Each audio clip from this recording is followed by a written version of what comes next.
Okay. So today we're really our discussions about recha, about smell, atmospheric molecules. Who knows how we want to describe this? But I want to start actually with kind of a very practical question, right? You have someone calls you up, says, Rabbi, I have this communal oven. It's like where I live. It's my only choice. And, sometimes people are cooking treif stuff in it. And I want to cook my dinner. How can I do that, right? And so, what factors do you ask about, right, before giving an answer? So, Ruben, go for it. Well, the size of the oven, how much room there is in between. I mean, one per person. The size of the oven, very important, important question. Okay, good. Anybody else?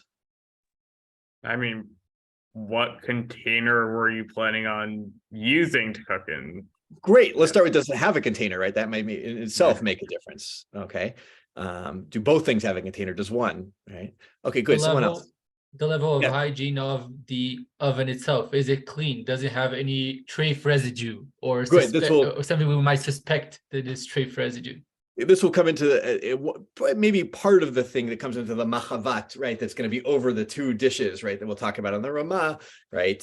Stuff dripping down, maybe, from up top, and Deah, which is a whole thing which we're not going to get into too much today, but it's an important topic as well. Good. Somebody else. If the oven is closed or sealed, and if there's a vent. Great, right? Is the oven vented? And of course, maybe where that vent is too might make a difference as well. We'll see a little bit of that. Good. Somebody else. Did somebody already say if the question is if you want to cook at the same time, or if you want to cook, or if it's just a question of using the oven that was with? Good. I'm saying at the same time. Let's go at the same time for the at the same time. Okay. Yeah. So let's make it the good case. So I joined later, but also if it's covered, the food, and how is it covered? Great. Is it covered? Right. That's an important thing. Is it covered? Or and how is it covered? Right. We'll get into that a little bit. Jacob, is that a hand too that I see? Yeah, if I remember correctly, there was some distinction brought up about like recha with like the var harif. Yes, thank you. Right. What is the food? Like this is going to be, that's one of the major factors. Is it harif or not? Right. Is the isur a harif isur? And good. Another factor with the kind of food it is, just to throw it out there. Someone, come on. Yeah, Ruben, go for it.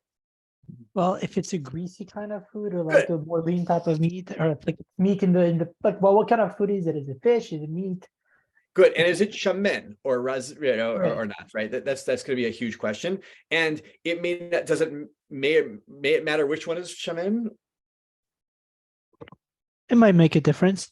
It might, or this might be actually the case that we actually talked about a couple of weeks ago, where this doesn't matter as long as one of them is shamen, right? It doesn't matter if it's the isur or the heter. That may be problematic. Lechatchila, right? We haven't talked about the b'diavad case here. We're only talking lechatchila world. So good. Did I miss anything? I think those are the main factors I had. Along the lines of what food is it? Is it wheat or barley? Might matter. Good. Okay, great. That could happen with the whole question of bread. I like that. And Jacob.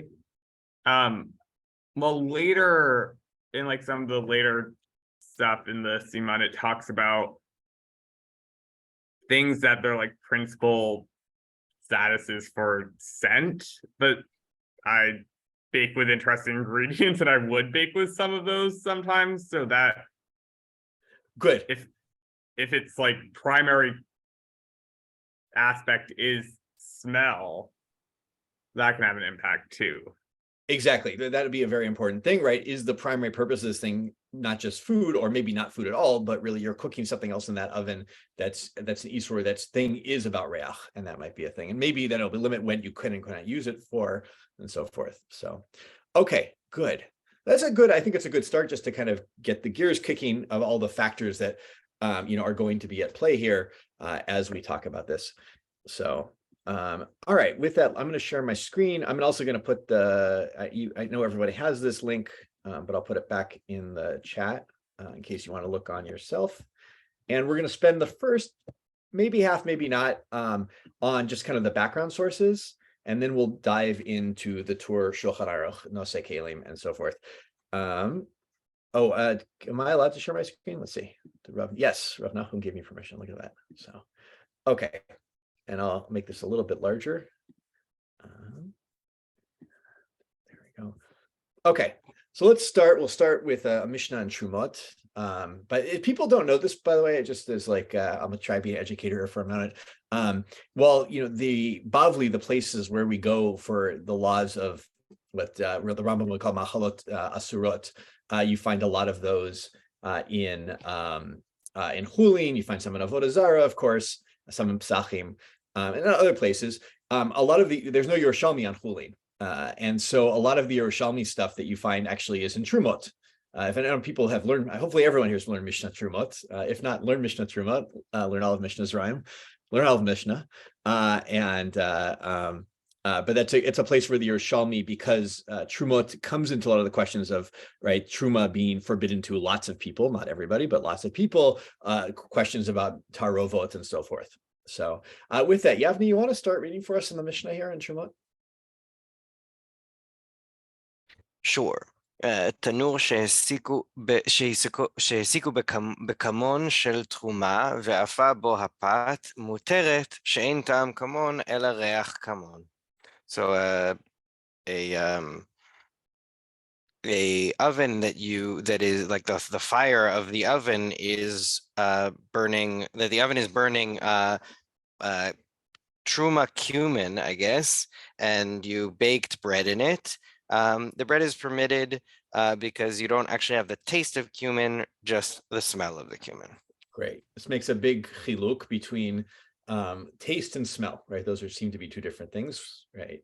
What makes them different, how they're different, we don't know, but that's just the reason given here is that those are two different things in the Mishnah. We're saying, by the way, and this is in the time of Chazal, right? People probably know this from Hilchot Shabbat, but there's essentially three types of major ways of cooking, right? There's a tanur, which is this like kind of conical oven, think Korban Pesach, right? It has, and you often, there's like a spit, and on the spit is your meat, kind of that you can rotate around. There's a big fire under, they get very hot, and you can stick bread on the walls of these ovens, and that will, or dough on the walls, and that's how you make bread often. And then you have like a mardeh that you use to take off the dough. These are all important things. And you have what's called a kira, which is like kind of has two, it's like a stovetop kind of, but the pots go in a little bit, and it's got room for two of them, and then you have like a fire going on under. Right? People may know this from the third parak of Shabbat, and then you also from the third parak of Shabbat you have a kupach, which is like a half a kira. It's so those are just we're not going to talk about that in particular, but kira and tanur are going to come up. So just a sense of what these things are is important to know. And here we're talking about a tanur, which is the hottest cooking thing that they have. So maybe in some ways could be the most dangerous in terms of mixing flavor. Maybe not though. So, okay, good. You have to read the Yerushalmi for us as well, if you don't mind. Sure. מהו לצלות שני שיפודין, אחד של בשר שחוטה ואחד של בשר נבלה בתנור אחד. So what's the deal about roasting two spits, one with kosher meat and one with nevela meat in one oven? רב ירמיה אמר בשם רב אסור, ושמואל אמר בשם לוי מותר. רב ירמיה, פלגה מתניתין על רב, אין צולין שני פסחים בתנור אחד מפני התערובות. So we have a Mishnah that seems to contradict Rav, who said that it's asur, because the Mishnah says, Rav,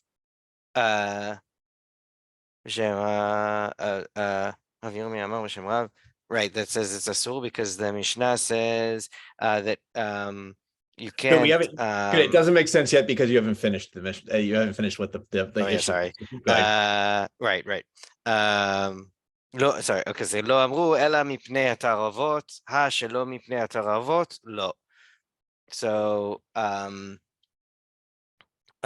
so the Mishnah that contradicts Rav is that there are two, if you're not allowed to roast two you're not allowed to do two psachim in one oven because of the ta'arovot, either the mixtures or like the mixing ups.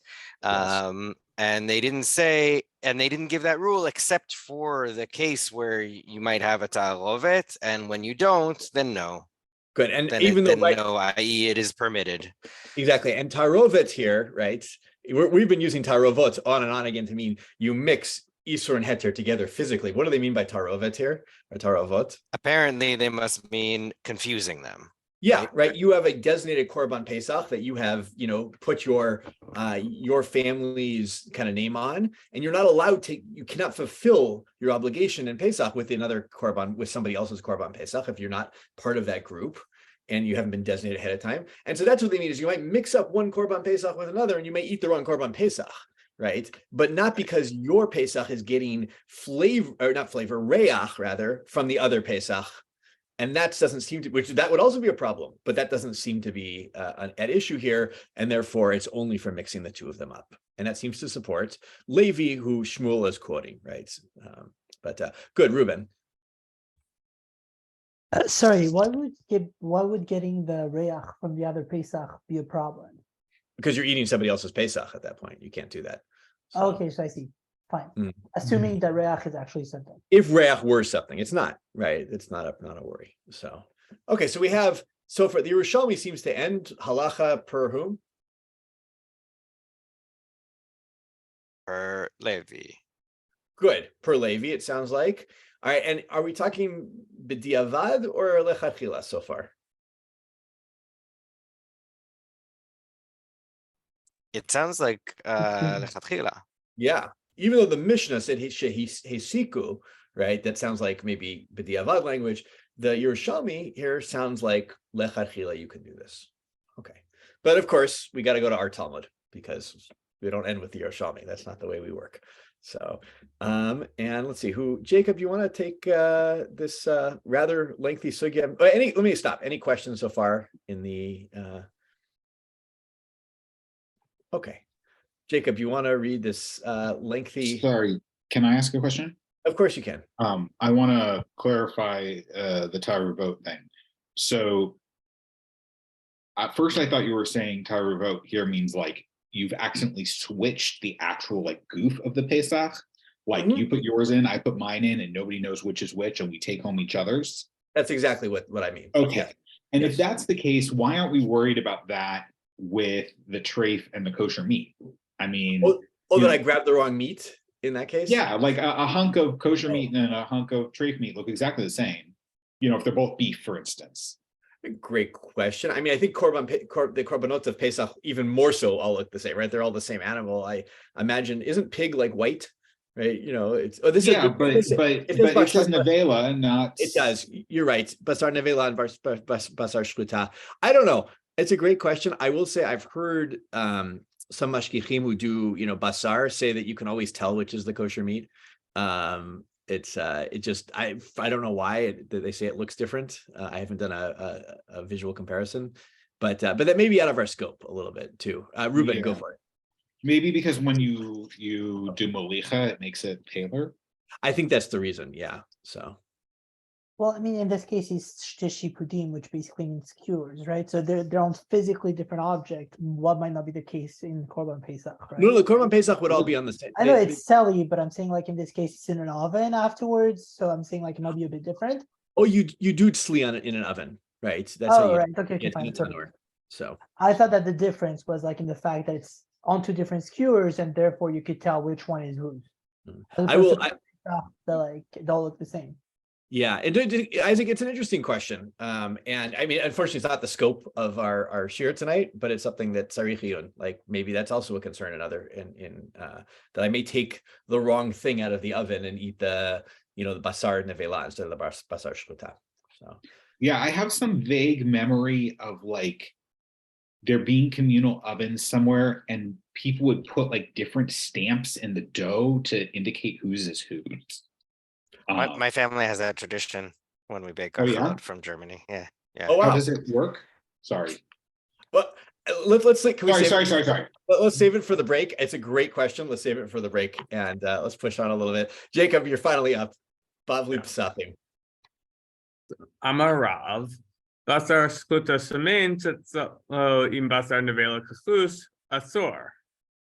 So Rav says, like, if the properly slaughtered animal is fat and it's roasted with nevela that's lean, it's prohibited. My time.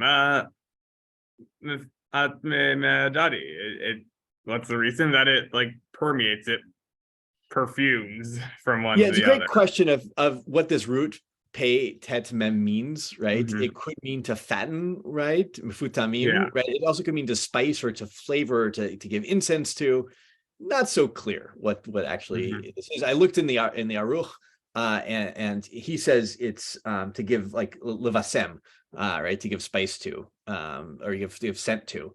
But I'm going to leave it a little bit vague for the moment, and because I think it is vague. We don't fully know. So okay, but keep going with the Gemara here.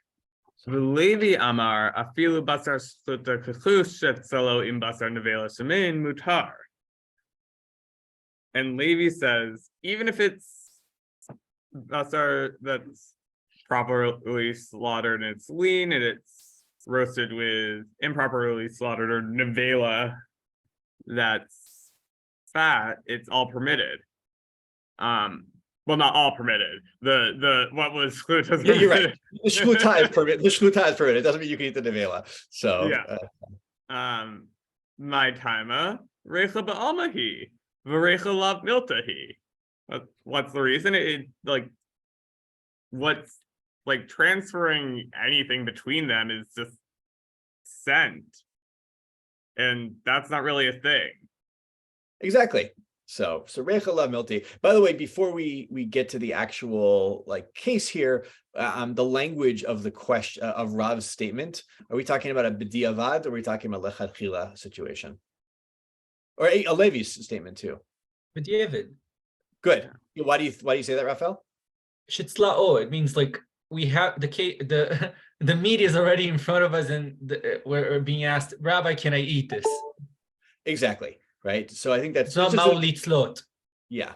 Right. Important thing here is that it was done. Right. And I think that will play in a little bit. Right. Always be sensitive. We should always be sensitive to the language of Mishnayot and Gemara of, is it, Hoveh, is it Avar, is it future? Right. So, okay, good. Do a little bit more, Jacob, please. Okay. Avid Levi Ubda Be Reish Galuta Bigdi Vidvar Acher. Meitve Ein Stolen. Good. Before we do the Meitve, just give us the So there's like a story that like Levi prepared a Gedi with something else at the Devar Acher. I don't know if I gave you the Rashi here or not at the bottom, but Devar Acher means something in terms of Ochel. It's ham. Sorry, I missed what someone said. It's ham, like it's pig. ham. It's pig. Exactly. Right. Devar Acher is pig. So I don't know what's going on in the house of the Reish Galuta here, but apparently there's. I imagine it's a communal oven. It's probably not the Reish Galuta's. It's like the place where he lives. Right. There's a communal oven of some sort. Someone's cooking pig, and Levi cooks a gedi, right? Roasted gedi in that oven, seemingly at the same time. He. Again, right, that almost sounds like lechatchila language, but I don't know, maybe there was a reason, maybe it was b'diavad, he didn't realize it was in there, just throwing that out as I think possible. That maybe the pshat here, maybe the avad uvda is that Levi was matil, meaning he was asked to paskin about something that happened in the house of Reish Galuta. That's a good point. So maybe it's just he's paskining after the thing was naseh, right? But good, no, I like that. And by the way, a lot of the Talmud scholars say that Dafka Beit Reish Galuta was a very intercultural place. We have a lot of places in the Talmud that it seems that it's a very goyish place to be in many levels. Yeah, no, I that's for sure. And it's not so clear that they always are very happy with what goes on in the Reish Galuta. There seems to be a lot of, people aren't so clear, like there's mixing going on there they don't like necessarily, but Levi says this was okay, at least after the fact. At least this mixing. At least this mixing, yes. So, but okay, do the Meitive. Mitveh, ein solon shnei pesachim ke'echad mipnei ha'tarovot. So we bring this contradiction. Do the next sentence too, just to give us the whole kasha. My love taravot ta'amim b'kasha l'levi. So we bring this contradiction that we don't roast two pesachim as one because of a worry about tarovot. So isn't it a mixture of flavors, and thus it would be a question on Levi? Because wouldn't that be the case here? Wouldn't we be saying that roasting there, it would have to be recha transmitting the flavor? Exactly. Recha is a flavor transfer going on. So what's the answer? Lo mipnei tarovot gufin. So no, it's because it's a mixture of the objects itself. You have to use your own carbon pesach. You can't use someone else's. Exactly. So we're going to skip a little bit because there's a whole thing that proves it, because they use two different species potentially, and then they try to right, and then they say, that's obvious, right? If it's if this but we're going to go on to lema tiave tiyuv to derav. So go for that, Jacob. So lema tiave tiyuv to derav. So let's say that would be a disproof on Rav. Amar Rabbi Yirmiyah hachul mayaskinan kagon shetzel b'stei kederot. So Rabbi Yirmiyah said here, what's the case? What are we dealing with? For example, that they were roasted in two pans. Yeah, two different vessels, right? It sounds like, Yeah. Which, all right, this is that factor we mentioned. Maybe two different vessels is different. Maybe Rav would agree about that. Except there's a problem. The Korban Pesach isn't roasted in a vessel. Keep going. The steak there, salka daitach. You would think that it's in two vessels. Ela ema ke ein steak derot. V'hachi ka'amar. Ein solon shnei pesachim k'echad mipnei tarovot. My tarovot ta'amim. Va'afilu ke'ein steak derot deleka tarovot ta'amim. Asor mishum tarovot gufin. Va'afilu gedivet tala. Great. So I'll give this right. Rav. So Rav, the way we read this Mishnah per Rav, he says, no, there's a concern there's two tarovot concerns. There's tarovot of tamim that we're concerned about. And even if you do separate them into two different vessels in some ways, or something like two different vessels, there's still a second worry that we're going to mix them up, and one for the other. Okay, and even if it's a gadi and tala. All right, so good. There's a way to read this Mishnah like Rav. There's a way to read this Mishnah like Levi. We're doing pretty well. All right, but now we're going to bring the Tanaim into it. So I'm going to have someone else take over. Jacob Ishikoch, Rav, maybe. Yeah, actually, Jessica. Is Jessica still here? I gotta scroll down. Jessica, you want to keep going? Yeah, I'm here. So sure. From Afilu Kain? No, Amarav Mari. Yeah. Okay. Amarav Mari. Katanai. Haradeb hat chama v'natna al pi chavit yain shel tuma. Rabbi Meir Aser v'Rabbi Yehuda Matir. Rabbi Yossi Matir b'shel chitin v'asa b'shel se'orim. Mipnei she'ha-se'orim shovet. So we say, actually, this is a Tanaitic dispute from this case where we have a vessel of wine and we have put warm bread on the mouth of the vessel of wine, and the wine is truma and the bread is chulin. And Rabbi Meir forbids eating of that bread for people who cannot eat truma, whereas Rabbi Yehuda permits it. And then Rabbi Yossi takes this medium position where he says, if it's wheat bread, then it's permitted. But if it's barley bread, it's not, because barley absorbs flavor more than wheat. Perfect. So, okay, keep going. My lav tanahi, demasva, recha lav miltahi, umasva, recha miltahi. So we have a challenge. Hold on, this isn't a dispute Tanaim, because it's not that in the Baraita one person thinks that smell is a thing and one person thinks that smell isn't a thing. Well, actually, I think the at this point we're Levi- suggesting oh, sorry. it is, right? We're thinking one person thinks it Yeah. is recha is a thing, and one thinks it is not. Right? Is not a thing. Or I slipped the order. Sorry, one thinks recha is not a thing, and one thinks it is a thing. Who thinks it is a thing, and who thinks it's not? You mean in the Mishnah, or sorry, do you mean in the Baraita, or do you mean in the Baraita? In the Baraita. Well, in the Baraita, it seems that Rabbi Meir thinks it is a thing, and Rabbi Yehuda thinks it's not a thing. Exactly. Sorry, there's some people coming to the That's background. no worries. So, okay. So now we have to see, is this actually a Tanai? So is it actually Machloket Tanaim? So keep going with the Gemara. LeLevi v'dai Tanaihi. So if you take Levi's opinion that smell is not a thing, then this certainly is a Machloket Tanaim. LeRav Nema Tanaihi. Amar Rav Dekule Alma Recha Miltahi. But for Rav, like, would we say this is a Tanai? You might say to Rav, or Rav might say, everyone in this Baraita agrees that smell is a thing. Lav itma ala dahahi, amarabba baba chana amarish lakish, bepat chama v'chavit ptucha, divrei hakol asor. Bepat sonenet v'chavit mugufa, divrei hakol mutar. La nechluku ela bepat chama v'chavit chatuma, pat sonenet v'chavit ptucha. Okay. So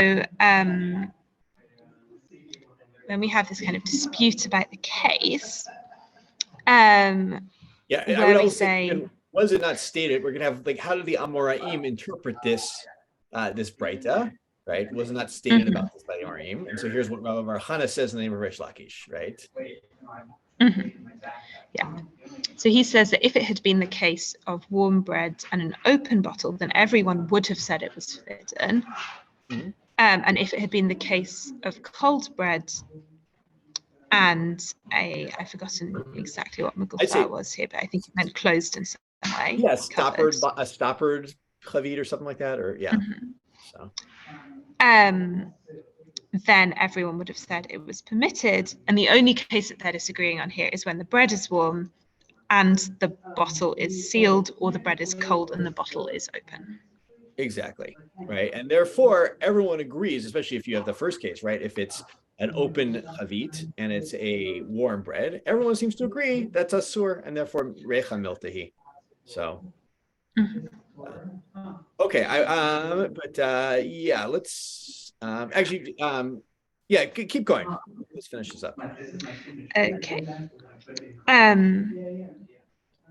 V'hanami kapat chama v'chavit p'tuchadamya. And this also is like warm bread in an open bottle. Good. Wait, what's this that we're talking about here that's like that? This is our case back before the Baraita. Exactly, right? That's our, and everyone, remember they said, according to Rish Lakish, Divrei Kol Asur, right? So that sounds like everyone agrees with Rav's position. So everyone could agree with Rav's position. Okay, keep going a little bit more. Okay. Tanei Rav Kahana Bred Rav Chinana Saba, Patch Apa Imtzli Betano, Asur Lachla Bekutcha. So we have this teaching of Rav Kahana, son of Rav Chinana Saba, bread that was baked with roast in one oven. It's forbidden to eat with kutach, with this slightly dairy dip. Hahi binita de atfu bahade bisra asra rava mafrazika מפרזיקיה למיכלה בקוטחה. And so then we have this case of these fish that were roasted with meat, and Rava from Parzikia forbade eating those fish with kutach. But I'll actually, we'll stop there. That's it. I'm not going to worry about the Malicha case so much. But all right, so good. So now we have, just to remind people, we have a debate between Rav and Levi. Rav says Recha is a miltahi. Levi says it's not a thing. We have something that seemed to support a Mishnah in Psachim that seems to support Levi's position, but we actually said we can make it support Rav's position as well. And then we have a Braita that for which Levi has to admit that this is actually a Machloket Tanaim, but Rav has a case that's actually not a Machloket Tanaim, and everyone agrees with his position. So far, just reading this sugya, where's the halacha fall? Rav or Levi?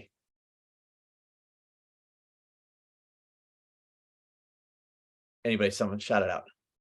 Alish, go for it. Looks like Rav here. Yeah, right. Rav can say, I can make every Tana agree with me, and Levi can't do that. Right. So Levi has to admit they're Tanaim who disagree with his position. So it sounds pretty good. Not only that, but then we have these cases, right, of Rav Kahana, and we have, are saying, if you're baking bread in an oven, where there's roasting meat, or fish in an oven where there's roasting meat, you can't eat it with dairy, right? So it sounds like pretty strong support for Rav. All right. Do I want to do? Yeah, we're gonna do Rashi. Why not? So Rashi, we're not gonna look at the sugya of Avodah Zarah right now, but Rashi is gonna give us a good reason why maybe that's not the case. Raphael, you want to read this Rashi here? Sure. ותעמד רבי יהודה משום דפת צוננת וחבית או חבית, מגופה היא, ולא עיל בריחה. ודמי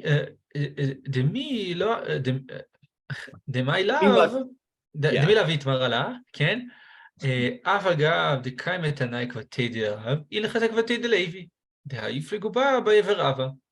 גבי בתיה במסכת עבודת זוהר, קמה לי רב בשיטתא דלוי, ואמר ריחא לה מילתאי, ואביי ורבא הלכתה כרבא, וכן הוא בתשובת הגאונים, ואף משמו של רבי אליעזר בן יצחק נאמר לי דלא חייש לה. So we have this basic, even though our sugya and the relevant sugya, the relevant sugyot that are explicit about the issue tend to be more Rav leaning, we do have another sugya in Avodah Zarah from which we have a tradition of assuming that halacha was taken at least by Rava to be according to Levi, and Machloket Abaye veRava halacha kirava. Exactly right. This is the Deah b'masechet is you take a tap into a barrel of yain nesech to smell the wine, and that's permitted, even though yain nesech is asur bahana, right? And the idea here being because recha lav miltahi, that's why you're permitted to do this. And we have, with the exception of Nyal Kagam, right? Is that what it is? It's like 7 cases or whatever that the halacha goes the other way, right? We always follow Rava against Abaye. And so that's the Rashi rules straight out here, halacha kilevi. So it's even more than that. He says lo chayishla. It's even right. It's even like a schila in some level. Like we don't have any reason to think that halacha kirav. Exactly. So okay, good. With that, let's look at these 2 Tosfots here. Maybe Raphael, you want to continue a little bit? No problem. Asa Rava מפרזיקיה, מכאן פויסק רבנותם כרב, ורבה נמי דשארי בבתיה, מצי סבר כבתי. Meaning he says not like Rashi. Rabbeinu Tam actually says that we can pass by according to Rav and do a chiluk. ושם מפורש בתנורים גדולים, ושם מפורש. Like the Tosfot in Avodah Zarah explains what's the difference. בתנורים שלנו גדולים נראה דמותר לפות לחם, עם אותו פשטידה, הועיל ומכוסות היטב, כן 2 קטעירות, ואפילו פלנדר, אני כל פעם, every time, פלנדס or something like that, שיש לך, ואפילו פלנדס שיש לך, אין נראה לרבי שיהיה אוסו כשיש אוויר מרובה בתנור, והאבל מתפשט. So the Tosfot here, there's a double malach. On one hand, he says that actually Rabbeinu Tam paskins against this Masorah that we have from the Geonim, he's the mechadish here, that we do need to go according to Rav and say the Reicha Milta, but it's only in a situation where the tanur is katan, and like basically a non-existent situation in their times, because their tanurim were very, very big. And basically you can bake something, a fleischik with bread, because the pashtida, this it's literally a type of pie. It's a meat pie.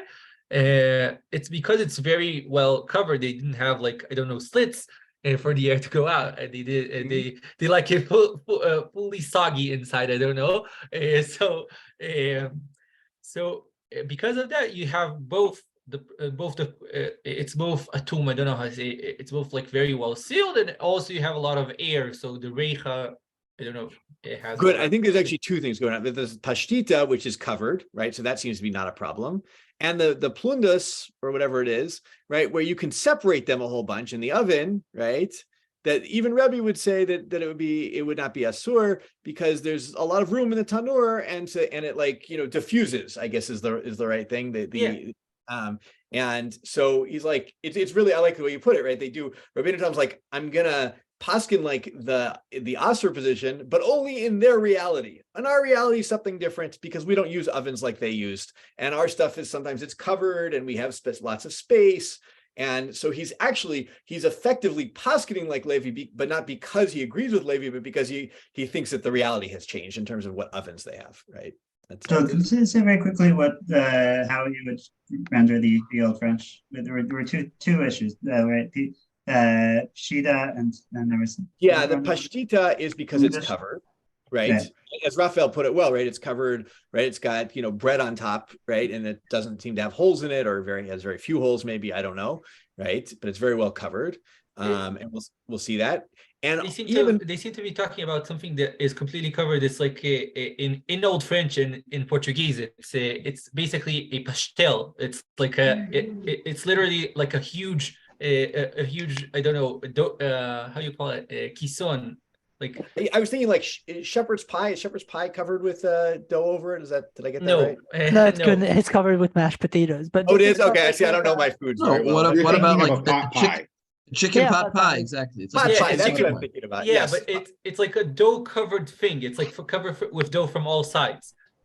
Yes, great. Wow. Right, so it's like, and that's like two different kederot, as long as one is covered. And the other possibility is that they're far away from. The ovens are big enough that they're far away from each other. That by the time the reicha gets over there, it's so diffuse. It's not reicha anymore. Essentially, is what he's saying. The hevel mitpashet, right? It spreads out, right? So those are the two reasons Rabbeinu Tam gives that even though they paskin like Rav, in their world they don't need to worry about it as much. So it's going to be a big question, of course, right? Which we may not actually really get to talk about today, but maybe we'll discuss a little bit of like, are our ovens like Rabbeinu Tam's ovens, or are ovens like the Gemara's ovens? Right? How do we play that out? So, okay, good. Does anyone have a problem with this Tosfos? Is this Tosfos making up something, or is it similar to the Gemara? Is there some problem? What's his basis? What's the basis of this Tosfos? Right. Unless the Tosfos have a better academic research facility for realia than today, they probably aren't able to accurately weigh in, unless they're going to say they just have a great Masora. No, but I mean, I think that they're changing the nature of the argument. They are, yeah. But in many ways, expand upon that. But in many ways, yeah. Oh, go ahead, Raphael. Go for it. In many ways, they're going back to the pshat of the Gemara. I think that like Shitat Rashi is kind of hard.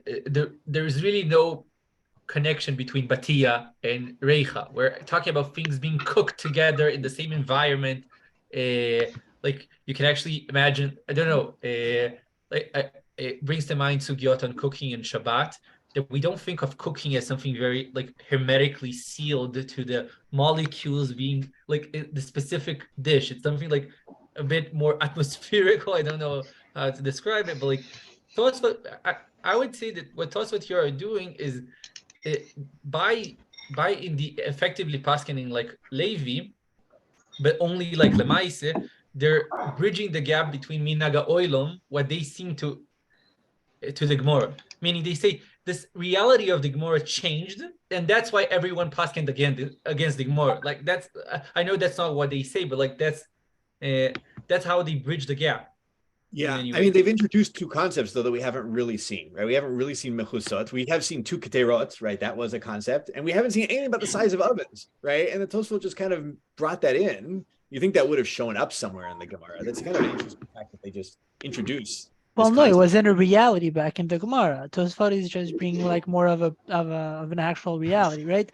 So the Gemara is talking about a specific case in a specific reality of like oven making. Tosfot is saying, okay, the Gemara remains very theoretical. However, nowadays where we have bigger oven and the recha is not gonna like introduce itself in other like foods, like we don't have to worry about. So basically, No, just saying like, that, look at okay, the Gemara from a you're- practical, from a theoretical standpoint. Now, the discussion in the Gemara was, is Recha a thing? There are two possible shots on that. Could be that they're saying it is a thing, but is it a halachic thing? And the other possibility is to say, no, it's not even a thing. It's not even a substance. It's non-significant. It's not just that it's not significant. It doesn't exist.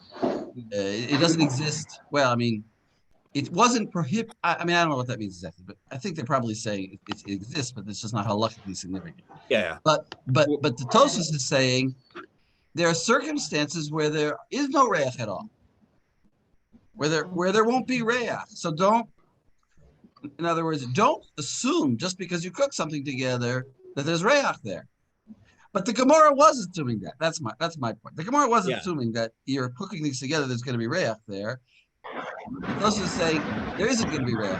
So it's really, well, smell it. Smell it. Is there reach or isn't there reach? You can just smell the thing. Why does he need to say this? Obviously, if there's no reach there, the whole question didn't get started. The only question is when there is reach in the food, is that a problem or not? Mm-hmm. So Tosfos is kind of saying something that doesn't make sense because, of course, if there's no smell, then there's no smell. Don't tell me how big the oven. Then you can start getting into debate. How big does the oven have to be? But why have that debate? Just smell the thing and see what it ever. Right, I feel like recha is broader than just smell, right? It's not just smell it and see if it smells like it. It's more like whether the smell becomes part of the other dish. Well, in other words, take it out of the oven for 2 hours and see if like there's still a smell of the other thing. Yeah, exactly. But I think it like has to go with the taste as well. It's not just smelling. Well, that's an unclear thing from the Gemara. Does recha lead to taste? Is that what it means? Like mefat mehadade, right? Does recha in itself as recha miltahi mean that recha is it like if it just smells like pork, it's a problem? In other words, when the Torah prohibited eating pork, did it also include eating things that smell like pork? Exactly. So smelling pork, it didn't prohibit, perhaps. No, we can agree on that. But eating things that smell like pork, is that also maybe that's prohibited? Mm-hmm. We already know that tam ke'ikr. Tam is ke'ikr. If it tastes like pork, it is. What if it doesn't taste like pork, but it smells like pork? Nachum, could you take out the word like? I mean, it smells porkish because it came from the pork. Mm-hmm. It's not like it came from, it's not like it was especially right. It's not artificial. It's not artificial. It's not pork artificial. flavor. It came from the pork. It smells porkish. Right. It's pork. It's got that porkish smell in it, infused in it. Is that also in the category of tam? And that was a theoretical question which the Gemara was discussing. And Tosfos says, yeah, but there are also cases where you might think that there's that tam that non-tam, that smell that's maybe tam and maybe not tam, but there are cases where it's not there at all. And I'm just saying that's kind of weird for him to say because the whole discussion should only be about cases where it's there. Mm-hmm. Well, this feels like similar to snakes, right? Where the Shulchan Aruch says like, oh, there are no snakes that will poison your water anywhere we live. But Tosfos originally says that, yeah. So Tosfos says that also. Yeah, Tosfos is Mr. Realia. Tosfos brings it feels like another version of that, where they're like, you know what, it's just different, but like also, I mean, they don't know how big their ovens were, and snakes have never poisoned anyone's water to begin with. So it feels like just a workaround.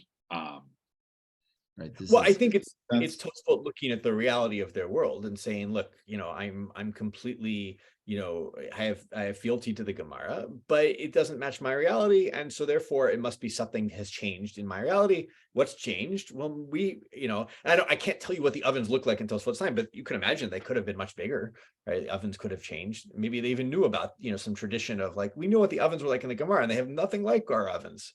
Our ovens are huge. So there might be some real reality to this. Yeah, So, and when they smell their food, they don't smell any smell of that other thing. so. But Rav Landis. No, yeah, the ovens were outside. Mm-hmm. They weren't in some small little kitchen. That's true. In antebellum South, the cooking was done outside. It was done they didn't nowadays that we cook in our apartments or in our houses is considered very barbaric or uncouth. You should have have separate house for a cooking hut. Mm-hmm. But all right, with that, let's go ahead, Rav Landis, please. No, fine. I was just to say, at least for Pesach, be sure. Mm-hmm. Yes.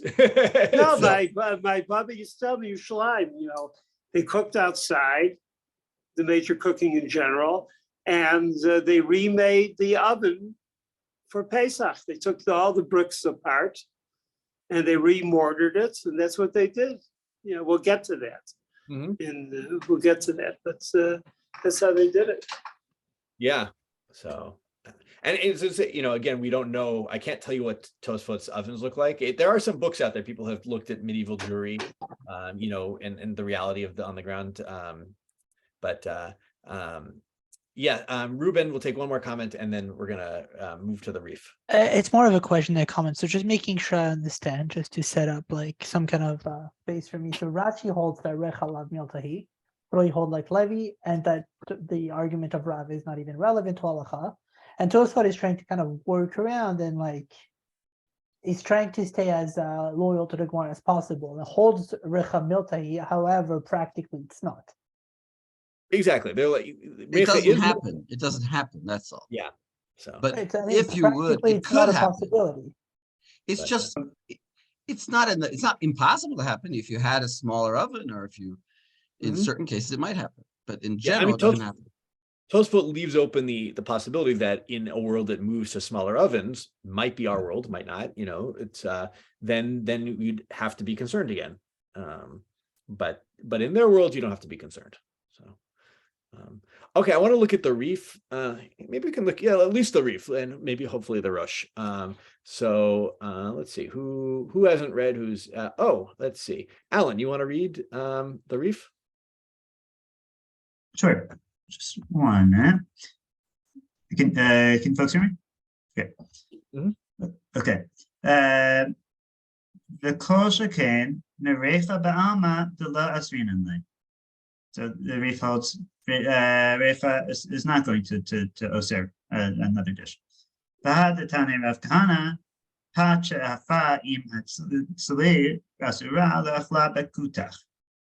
Right. So this case that Rav Kahana gave, that the bread that's baked with the roasted meat, you can't eat it with kutach, with this is like dairy, this like bread crust, right? Milk crust. Yeah. Hahi benita de atvuha de atvuya behare bisra basra rabba me priskia the mechla bekutcha. Okay, and there was also this case of the small fish that roasted with meat, and Rabba me praskia forbid it to eat with dairy. Lav karab asre bilchud elfilu kalevi asire. It's not just Rab that would say it's Aser, it's also Levi. My time, huh? The Kevan Deshari Lemiflinu Belogucha, Isharit Lahu Lemiflinu Bekutcha, Ishtachach Command Deshari Akuye Baser Shluta Behade Baser Nebela Lefasila. Okay, so it's a slippery slope, since you say you could eat it without the kutcha. If you're going to permit eating it with the kutcha, it would appear that you're allowing kosher basar to be cooked with nevela basar in the same oven. Levi only holds that b'di'evet. Exactly. Right. According to I don't even know if you read it, but right, Levi lo kashari hachin elab diavad, right? Well, yeah, that was the next line. Yeah. Solely, and it doesn't say it's solely in the present tense. The chachila. Exactly. So, Right. but, okay. So he actually has like an interesting thing where he says that Levi actually agrees, lechatchila, you can't do this. And why can't you then eat the bread that you cooked with meat with a dairy product? Because you could eat it without the dairy product, right? Like that's it. And if you did allow it, then people would come to then start doing lechatchila. It's a very, as you said, slippery slope. Okay, keep going a little bit. Right. Valid. The hypacha imatzali keman desharia bilchud below kutcha havile kedavar sheyesh lo matirin. L'chol davar sheyesh lo matirin afilu be'alef lebatil. L'kol davar shelecha be'alef gerecha be'almahu. Ve'afilu hachi be'alef lebatil will v'yesh lo matirin. V'ipatnami hechinhu b'lav mishum the spirulon correct. Okay. So this pot that you were cooking with the roasted meat, since we're permitting the bread to be eaten alone without the kutcha, it's like a davar sheyesh lo matirin. In other words, you could have you could just have the bread without the kutcha, as opposed to having the bread and the kutcha, as you were saying before, right? Exactly. Right. Anything that yesh lo matirin, it can't be batel in any circumstances. And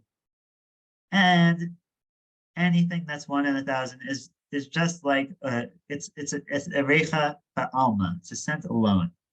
But even in it's like, so it's not very much, but even in 1,000, it's still not batil, because there would be another way of eating it that's totally mutter, just eating the pot. Right, and so when Levi holds that you can eat, or when the Gemara holds that you can eat bread, it's not because it actually does wind up holding like Rav. Exactly. Was Rav Kahana's position that the bread is fine? Yeah. Well, it was he said, yeah, that this whole thing, I just want to like back it up a little bit. So he says, look, all the positions at the end of our sugya that seem to paskin like Rav.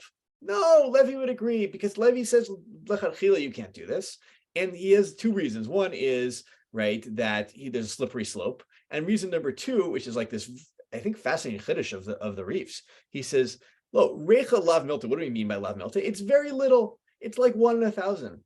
And if you have 1 in 1,000, there are cases where that would not be batel, and that would not be allowed. What's one of the cases? Davar sheyesh lo matirin. Here's his chiddush. He says, davar sheyesh lo matirin, we always talked about that in time it could become mutar. He says this isn't just in time, but you can just turn to another object to eat the bread with, right? And then it's mutar. So why, so then don't eat it with the milk, right? That's a really amazing both chiddush on davar sheyesh lo matirin of the reefs, but also his kind of way of showing that even though maybe we thought that the sugya was headed towards Rav, that actually it's per Levi. And also he throws in that, right, which we saw, but we like sensed already, but Levi was only talking a b'diavad situation, not a lechatchila situation. So okay, that's all the reef. I think I might want to do.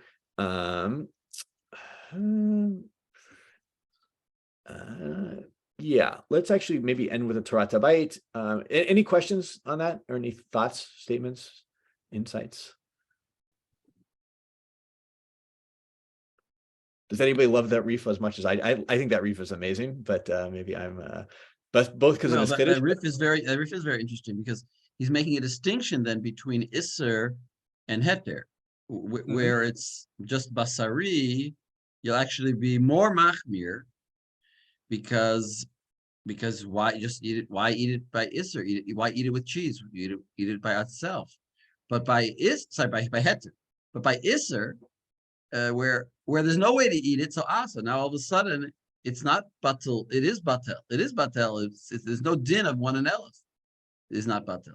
So therefore it'll be batel. Also, the Ramban, in defending this riff from, like, I mean, assuming it's from the bottom, or if I recall correctly, like, says that part of it is also an idea we see come up with Basar V'chalav sometimes, is like the each of them individually is permitted. So like sometimes we have to be more machmir because like lo b'dilei inshe minei, like people aren't going to be as cautious about them separately. But because you're not so cautious when you're just making something with meat, it means you might end up eating a really meaty tasting thing with dairy. But this is also the thing that sparked that really cool Ron that we saw a while ago, is him trying to explain what on earth the Rif means by calling this a davar sheyesh lo matirin, because it doesn't really fit our general definitions of a davar sheyesh lo matirin.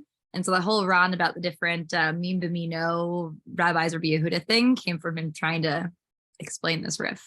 Reconcile this Rif, yeah. It's I really do enjoy the fact that he's thinking very broadly about davar sheyesh lo matirin in a way that I hadn't thought about it until seeing this Rif, and I think a lot of people didn't think about it. But yeah, I think it's also a great point that this is one of those places where milk and meat becomes more machmir, because each of those you could eat independently than tarovot is. Okay, I want to, and maybe I'll read Torah Tabai Taruch, and then we'll go to break. The Rashba, V'yesh isur oser berecho. So there are forbidden things that are oser, other things with reach.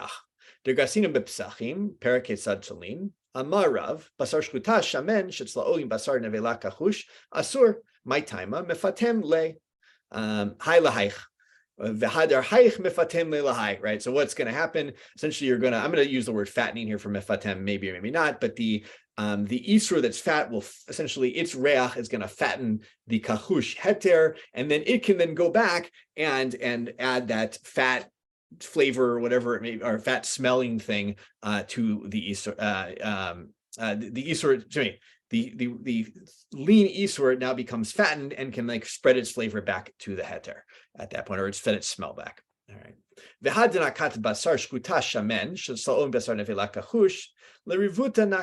Right. And the fact that we're using the case of where the kosher meat is shamen, is fat, that you roasted it with nevilah that's lean, that's to be very inclusive. That's the reason we did it, right? To teach us a lot. All right. Well, Lomar she'alfal pi she'ein basar nevilah shamen elo shnitpatem mireach shmano shel shkuta afilu hachi asur. Right. This is the more extreme case. Even in this case where the nevilah is kachush, nonetheless it becomes nitpatem, and it can therefore infect the kosher meat. All right. Right. And all the more so if you had the opposite case, right, where the fat one was the nevelah. V'levi amar afilu basar shkuta kachush, says lo'im basar nevelah shamen.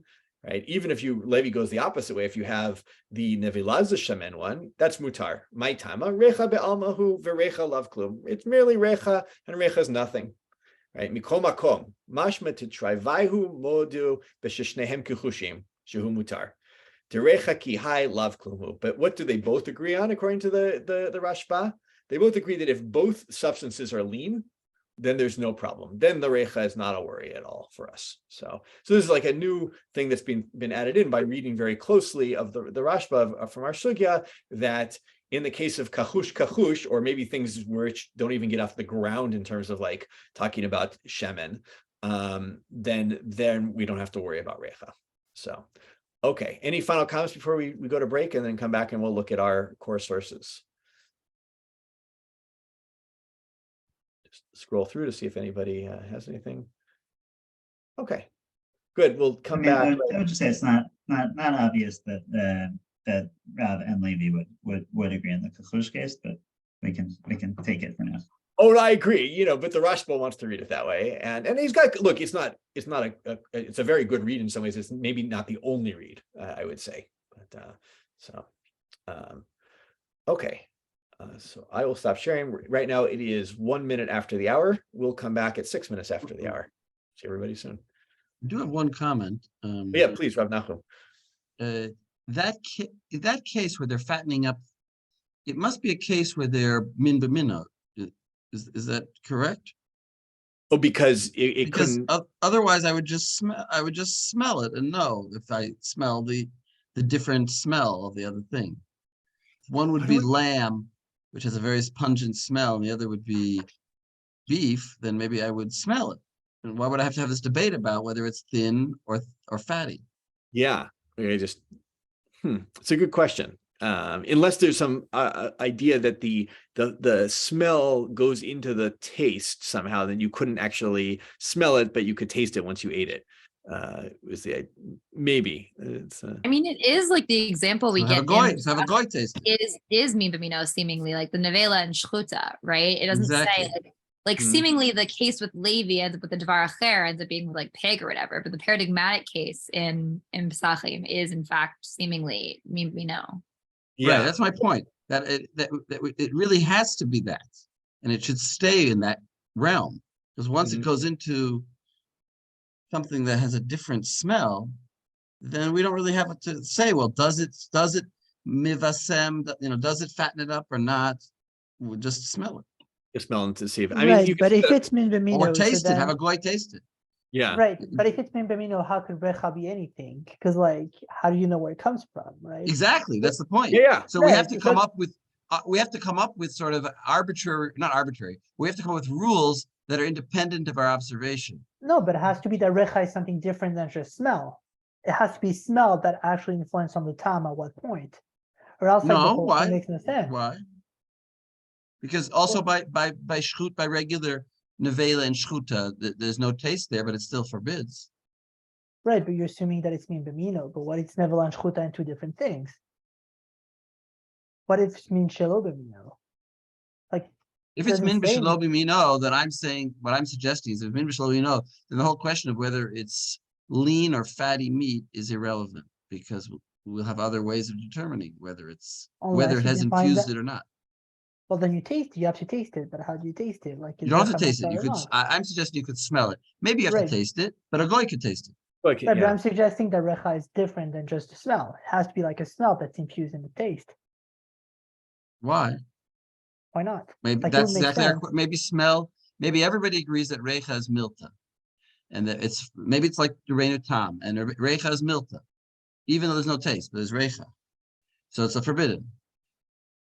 So we just smell it and find out if there's a smell there or not. And if there's no smell, then it's not forbidden. But if it's the same two smells, just one is forbidden and one is permitted, then the smelling is not going to help. And I'm going to have to know. I have to use like Ke'ilu, I have to use 1 in 60. But I don't use 1 in 60. I'll just use this rules of whether it's fat or not fat.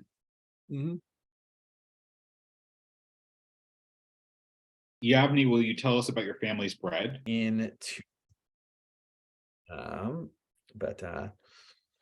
All right, I actually think I'm going to do something. Hopefully this won't be so bad, but I want to read parts of the Bach without actually reading the Torah, just from a time perspective.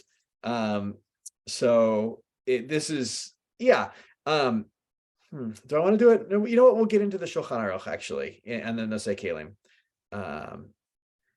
Yeah, let's okay, we're gonna read the Torah. Sorry, you're gonna listen to me think out loud here. We'll read the Torah and then we'll go to the Shulchan Aruch and we'll look at some Nosei Kelim. So maybe I'll read the Torah and then I'll let and then people will take back over reading. So we're in Kuf Chet in the Torah, and I'll start out. Reach shel isur shenita rev beheter kegon basar nevela shetzlao betanur im basar shluta. Plige beid Rav Velevi, Rav Asar Velevi Share. So we've seen this, right? The reach of an isur, right, which is mixed with the heter, like we had this case of the basar nevela and basar shkuta. Here he's using past tense again, right? That's the debate between Rav and Levi. Levi says mutar, Rav says asur. Upasak Rashi Kalevi to Share, v'chein katav bal halachot gedolot, right? So we have both the Bahag and Rashi are following Levi. Rabbeinu Tam pasak Rav the Asar v'afilu basar nevela kachush im basar shkuta shamen derecha kihai miltahi. Right, and so Rabbeinu Tam, following Rav, says even if the basar of the nevela is kachush, it's nonetheless asur. All right, everything here so far we've seen. V'chatava Rashba haskamat rov hamorim lehatir. He says most people say that we should permit. All right, michol makom lechatchila asur letzlotam betanur tsar. Says lechatchila you can't cook them together in a narrow oven. But let's say small. All right. Vimba levashlam bekedera kol echad letzmo afilu betanur tsar ufia kedera megula mutar vafilu lechatchila she'ein reach mitpashel kol kach oser. This is an amazing language. He says, but if you come to cook them, right, each one has its own utensil, right? Even in a narrow oven, as long as there's an open vent, I don't know, maybe an opening in the mouth of the oven, whatever that means, that's mutar, even lachatchila. And I love this language because reach, the reach of cooking, isn't so oser, right? It osers a little, but not so much. Umaskanata Deah v'harosh zal Wait a second. Why do you say there's an open vent? What did you mean? Where did you say No, he says upia kedera megula, not vent, the mouth of the in other words, the pots are not covered with a lid, right? So, you're right. Sorry, pia kedera megula. Yeah, the kedera is on. So you have two uncovered pots or vessels, right? And that is lechatchila permitted because reach is not so much osir. Thank you. Umaskanat Adoni Avi Harosh Zal Kirabeno Tam. And so the Rosh follows Rabbeinu Tam, who follows Rav, who says Asur, even B'diavad, in the cases at least of, I just want to say, sorry to interrupt you. One more of course. Point. He's saying because She'ein Reach HaMitbashel Kol Kach Aser. Things that are boiling as opposed to roasting don't produce that much reach. He's not saying that you can roast it in separate pots. He's saying you can boil it in separate pots. The assumption is once you put it in a pot, the juices will collect there and it turns into boiling. So, which is very interesting. Which is a big point. So, and it's interesting because you actually, I just want to say the hava, might have been that liquid actually makes it worse in some ways, right? That liquid, you have liquid going up and it has more reach. But here he's saying, no, that is somehow dampening the power of the reach. So just basic but important point. Are we saying that do you mean, Rav Nachum, that boiling is definitional of bishul, right? Like I would think the language of rotech, but you can have something cook without having it boil, right? So, well, the word levashel really means to boil, and then it comes to mean to cook. In other words, and it's a word that has two different meanings depending in the context in which it's used. If it's used in comparison with sli, then it means boiling. If it's used alone, then it can just mean cooking. Like on Shabbat, we say it's forbidden to cook. Nobody says, yeah, but it's permitted to roast. Both of them are considered cooking. This becomes a thing with the Korban Pesach because it's described as mevushal in the Torah. Yeah, and so Chazal, realize that it can both be a blanket term for any method of cooking, but it can also be a particular type of cooking, which is the boiling versus. It's actually not. I don't. It wasn't 100% clear to me here, and I'm thinking about this more. If his hamit is reach hamit bashel kol kach oser, he means it's not so oser, and mitbashel is used in the general term. And so as long as there's like some covering around some sides of the thing, you're okay. Or he means because it's in a kedera by itself, it is bishul in terms of liquid, or versus just roasted. That is what I'm kovea at this moment. Okay, I'm answering your question. Yes. Right. I mean, like the main significant thing is it's not like how we usually envision bishul, aka on like a stove top of some sort, because it's definitionally inside of an oven. Yes, but as someone who makes their rice, it's inside of your oven, but it's cooked. He's saying if you want to cook two things in the oven, just make sure they're in a pot, so then it won't really be roasting, and then you won't have a problem of reach. That's what he's saying. And then it gets into the whole question: what about like a cake, which starts off liquid but becomes dry? Yeah, but well, I mean, also, this, you'll see, especially for meat, just to give emphasis to your read, right? If anyone's ever made chicken in a crock pot, right, you don't have to add anything. The chicken is like soup chicken by the time you're done with it. So meat in particular has so many juices that it essentially becomes the specific definition of bishul by the time it's after just a little bit. So okay, let me read just a little bit more in the tour here. Maskanat Deah avi harosh zal kirabeno tam. So he rules like the Rabbeinu Tam. V'chatav v'davka b'tanarim shelahem shehem mechusim, right? And only in their tanarim, which were covered. L'chach nichnas hareach shel zeh bazeh. And therefore you get the mixture of the reach. Aval b'tanarim gedolim shalanu fiyem ptuchim. Again, we have these two factors, which is with the Bach, and we'll see this again, I think, in even the Shachar, the Taz covers here, that you need both a big tanur and it needs to be open at its mouth. Ein lachush, there's no worry. Sounds like even lechatchila potentially, right? And then finally, the rest we'll see in the Shulchan Aruch in almost exactly the same words. So that's where I want to end with the tour. Just you can see how he's brought in a lot of the sources we've seen. He's had that one thing about the Kedera Megula. It maybe is something we haven't really seen before, although we saw the idea of two Kederot, but he kind of gives it more reason. And he talks about, again, their ovens, but we didn't see in the Tosfot. I don't think our Tosfot didn't say PM Tuchim, right? It just said that they're big, if I remember correctly. We'll just double check. Yeah, the Tosfot themselves just say Tanarim Gedolim Shalanu, but the Torah is added in this other factor or the Rosh is really added in this factor that they also have to be open ovens. Well, that's part of what the Bach will get into. Yes, yeah, which we're not going to do, right? So that Bach and Bet is really a question of like, do you need both? But we're going to see it in another Nosei of the Nosei Kelim. So, Joel, in the Lashon of the Rosh, you can clearly see there he's thinking about I don't know how you say, a chimney oven, like an oven that is inside a house that like is kind of like has this opening outwards, and in many ways it's counterintuitive to what the Tosfot says.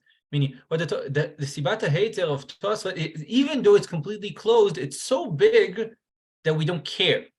Mm-hmm. What the Rosh here is creating a solution for a problem that doesn't exist in the Tosfot. Meaning, they're like two different Heterim in different situations. Yeah, or the other possibility is the Rosh or others are reading the Tosfot. We're going to get into this a little bit, but they're reading the Tosfot and they say, the Rosh is kind of a very late Tosafist in some ways, but he says, I'm not comfortable with just the idea that it's mit pashet, right? Hevel mit pashet, which was the language of the Tosfot, and I need another factor in there. It's not just because, it's mit pashet, but if you have it it's just circulate the same reach circulating in this oven, I don't care how big the oven is, it's going to go everywhere eventually, and And so he's like, we need another factor in that. We need a circulation of reach where it leaves somehow, and I think that's maybe motivating him. So, are you reading Tosfot as saying that you could only have Avir Merube if the tanur is open? That is the Rosh. That seems to be the way the Rosh is reading, that you need both factors. So, you understand Tosfot that way. In other words, aren't all ovens open? Otherwise, fire would go out. I don't know, but you there's a possibility to close them, no? I mean, if you completely close it and hermetically seal it, it'll burn up all the oxygen, and you lose the oxygen. You could have the fire underneath. Well, I think you can have a wall, right? You could have a fire underneath, and then have the fire have a side access to air. I guess that's possible. Yeah. That's kind of what a kira, right? A kira is essentially the fire's under, but kira is not an oven. They're kind of sitting on top of something, but the fire's underneath, and there's a wall under it. I think, isn't there? Yeah, I take it back. You can definitely have an oven with no, where the fire is not in the oven. The fire is beneath the oven, right? Yeah. But also, when you see there's like this big oven of the Tosfot, you probably, even though it is open somewhere, it's not open. Meaning, it's not that the fire what the Rosh seems to be talking about is something that actually you have an opening that's actually almost as the size of the oven itself, like a chimney or something like that. It's betuach. And for that, it simply goes out. And it's not like this, I don't know, pizza furnace that you do have an opening, but it's smaller and it's from the side. Yeah. Right. He's certainly emphasizing you need to have some exit. Yeah. This is what we're going to get into. We're not going to get into it today, but if you want to, and we should look into modern shuvot on this question of how do our ovens fit. There's going to be questions about how vented are our ovens, and also how big are our ovens, right? So we haven't yet seen a size. We're going to see a size. Don't worry, it's coming. So, okay, good. With that, let's see. Alice, you haven't read today, have you? All right, let's go to the Shulchan Aruch. I can read, sure. And there's not a lot of Beit Yosef on this, kind of interestingly. So we're going to, maybe I'll get shot for this, but we're going to skip the Beit Yosef for the moment, and we're going to go to the Nosei Kelim. We're going to deal with some of these issues. So let's look at the Mechaber first. Kufchet Aleph. Okay. אין צונין בשר כשרה עם בשר נבלה, או של בהמה טמאה בתנור אחד, ואף על פי שאין נוגעים זה בזה. ואם צרען הרי זה מותר. So we don't roast basar kshera, basar nevela together, or behemat mea in the tanur echad in one oven, and even though they don't touch each other, but if you do it, if one does it, so it's mutar b'diavad. ואפילו הייתה האסורה שמנה הרבה והמותרת רזה.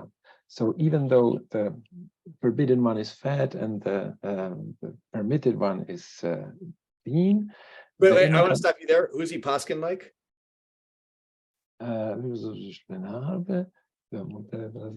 Right, like we saw the opinion. Right, we saw it in the. Well, let's go back to back to Gemara. Mora, early Amoraim. Who is early Amora is he paskening like seemingly? It's a reading of Levi, right? Levi was the one who brought. He said afilu, right? He said sla'an. It was in the past tense, right? He said and afilu one the asura shmeina and the muteret was razah. Right. That's Levi. He's paskin like Levi, which is like Rashi, which is like the Bahag. So he's paskin against. Go ahead. Oh, sorry. He's paskin against Rabbeinu Tam in a sense, who paskins like Rav. Okay, but remember also it's important to note the Reef, right? The Reef also paskind that way. I didn't bring the Rambam. I think the Rambam also paskins that way. So if we did his Beit Din, right? If you have the Reef and the Rambam against the Rosh, who paskin like Rabbeinu Tam, it's not shocking that he paskins like Levi. So okay, keep going. ואם התנור גדול שמחזיק י"ב עשרונים ופיד פתוח מותר לצלותם בו ובלבד שלא ייגעו זה בזה. Okay, so he gives a measured size of the tanur. So if it's a tanur which is that big that it contains yud bet esronim, which is like the standard measure, like the esronim solid, or like which we have on. Yeah, so I found it. Isaron is apparently I think the Chazon Ish, which has like the biggest, like about 7.5 liters. And I think the Rambam was about 3.5 or so. And there's another position was like 2 something. So the average, this is not, I'm going to give it to you in imperial units, but the average US oven apparently ranges between 3 to 5 gallons. So I do not gallons, cubic gallons. So 3 to 5 cubic feet, sorry. So which is, I think, I don't remember how many liters that is, but it's quite a few. It puts us right on the cusp in terms of size. Ruben. Sorry, so is the second statement of the Shulchan Aruch like a lechatchila statement? Yes, yeah, seems to be, right? If it's who is he quoting? He's quoting the Tosfot, right? We're really the Rosh, but even though he's pasking it against the Rosh, he's saying lechatchila. You can. We're going to take that part of it. So. In other words, I maybe misread it as b'diavad this verse. Ein solin basar kshera, as it starts that, and then. Im Salan, there isn't there. That sounds like classic b'diavad language, no? No, that is. But then the imatur gadol shemachazik, right? The second piece, right. Yeah, mutar litzlotambo, right? That's lechatchila language. Right? In other words, he has a strict reading of Levi that he's only allowing b'diavad, which you could have said no. You could have said Levi was even lechatchila. So he has a strict reading of Levi, and then he adopts the Rosh to give the heter to lechatchila. Do it.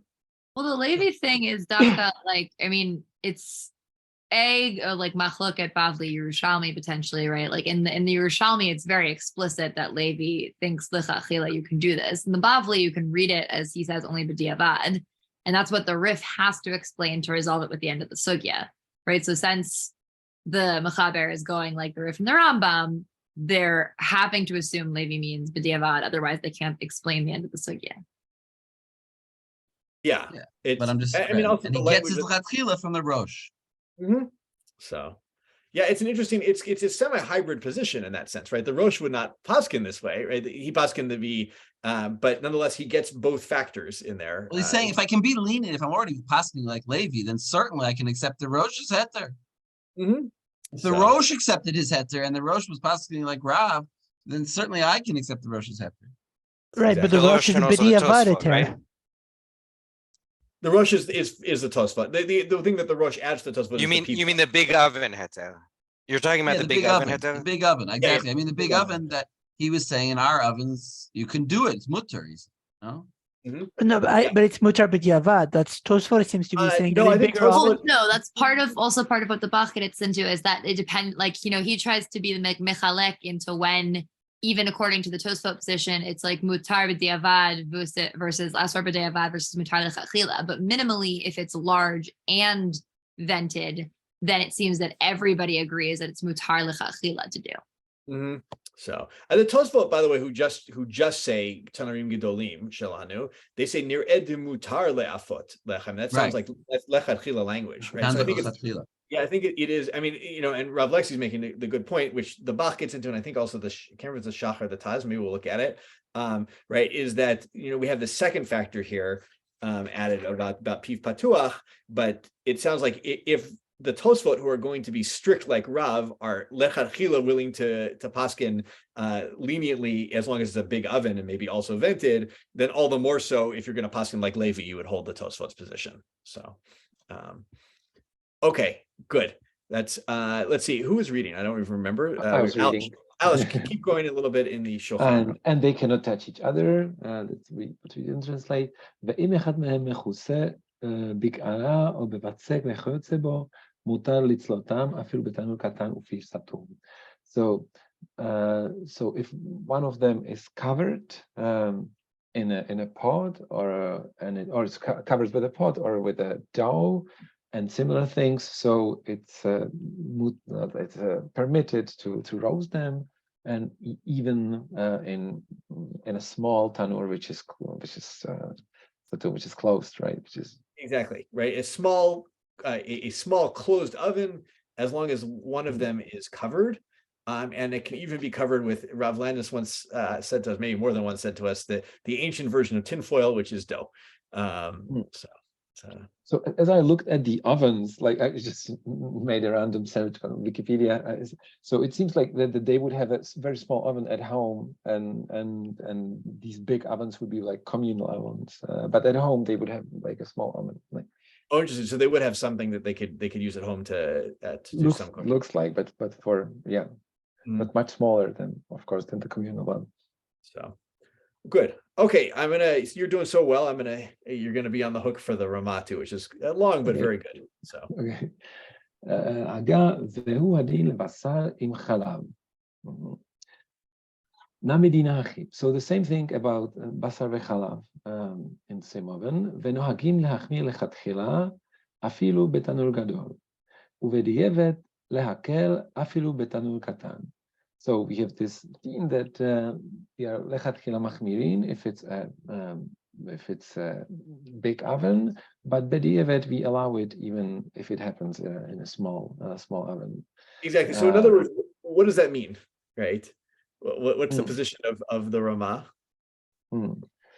Yeah, obviously don't do it like lechatchila big, small one, like whatever, just be really strict lechatchila. But in fact, like we have so many b'diavad heterim, like in all the material that we read. So or I'm going to put it a little bit different. I'm going to paskin like Levi, but I'm actually going to move the Tosfot's position to only also a b'diavad position. So in other words, I'm going to throw it out essentially in that sense, right? Because you're already paskin like Levi. So if it's a big oven, according to the Ramah, I'm not making that distinction.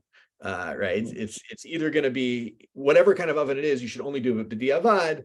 Lechatchila, you shouldn't do it. But he says no hagin, right? That's our minhag, right? Which we can go off of what exactly that means on the Ramah, which is also always an interesting question. So, okay, so just a massive question: if for the mechaber, if someone has just cooked a bunch of nevela in my small oven, but then I take another dish of heter and I put some tinfoil in it and I stick it in there, then it's. Oh, we haven't gone to zeh charzeh yet, right? This is just the case of at the same time. Right. Same time. So okay, so that there's a heter oven, and then you put a piece of nevela in and a piece of heter in, and you cover the heter and close the oven door. It's okay for the mechaber. Yes, exactly. Or to put it in more maybe like more common terms in some ways, if you have lasagna and chicken in your oven, right, and you cover the lasagna, you're probably fine. That's definitely not the psak I heard growing up, but glad to.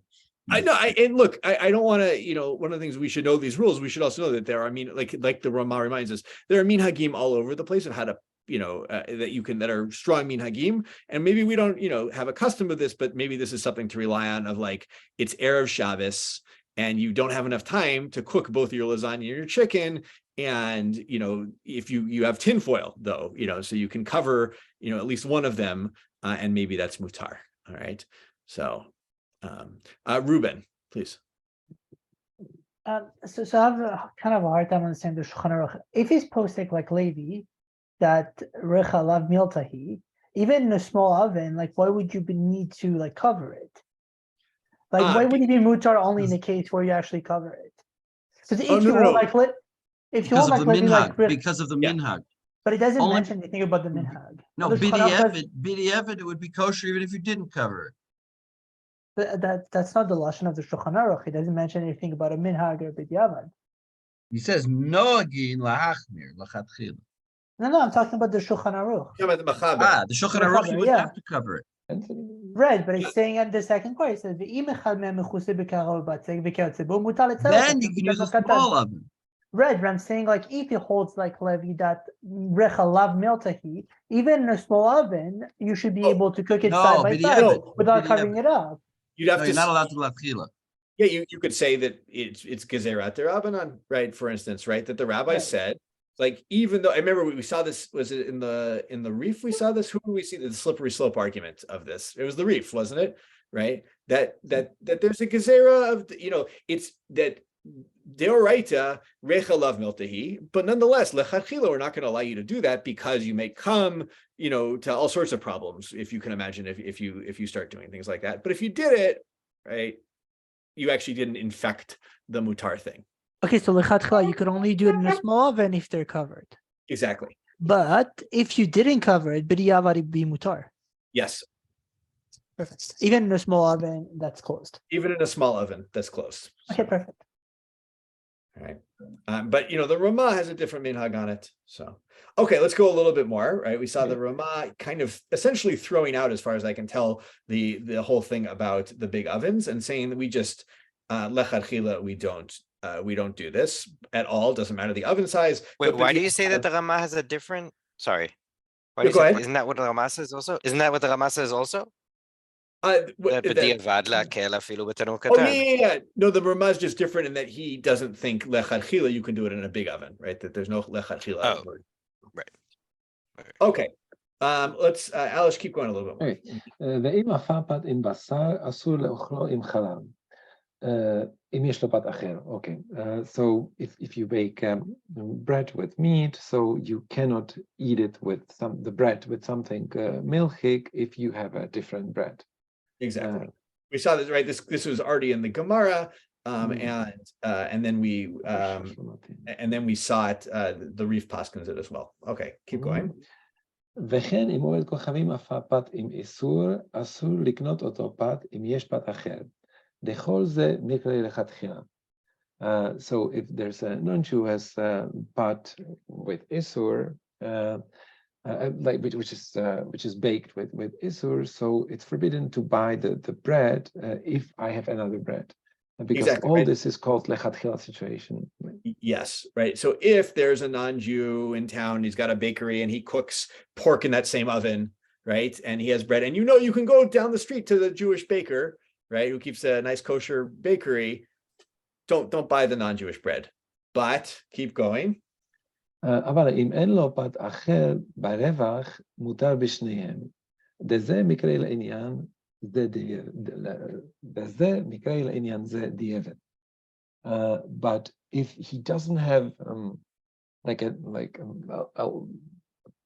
enough פת אחר ברווח, like enough of the right, like sufficient amount of the bread, so both of them are allowed because it's still called b'diavad situation. If I don't have enough, it's called b'diavad situation. Yeah, in other words, I don't have, I cooked my all my chalot with in an oven with meat cooking for Shabbos, and I have a milk meal on Shabbos. That's all I have. It's all the chalot I have for Shabbos. I can't make any more, right? B'diavad, I can eat it, right? Or right? If maybe the only supply of bread, or maybe even you can imagine berevach is incredibly expensive or something like that to get the kosher bread. Or No, the way I understood, wait, just a second. The way I understood it is that he has one loaf of parve bread left, and he has, and he wants to now buy some more.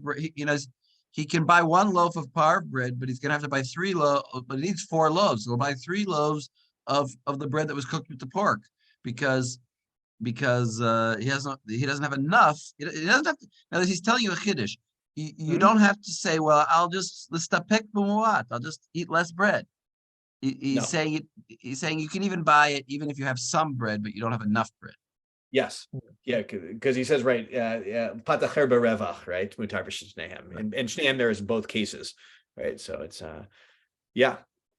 I would say it's tremendous chiddush. If you teach this to Balabatim, they're shocked by it. Yes. Yeah. You do it on Purim. The halachas eat more pork bread, so that you fill yourself up. They don't get it. Well, there's no pork in the bread. It just I want to. There you go. You got to start explaining it. Yeah. No, and look here. This is a case where, again, right, it's clearly, well, there's a lot to say about bread in the modern world in terms of there are some breads that probably have no issues in terms of ingredients, and others that actually do have issues with certain things that they add but yeah, like the minhag in France, I don't think in France they cook baguettes necessarily in ovens with pork, but there definitely is a minhag. I've been to France. There's a minhag there that you can buy. It's still the halacha, actually. Like if you could buy the regular baguette anywhere. Yeah, but I don't think they cook those baguettes in an oven with pork. Yeah. I mean, depends where it is, but I know that the psak in France is that you could buy anywhere like the regular baguette.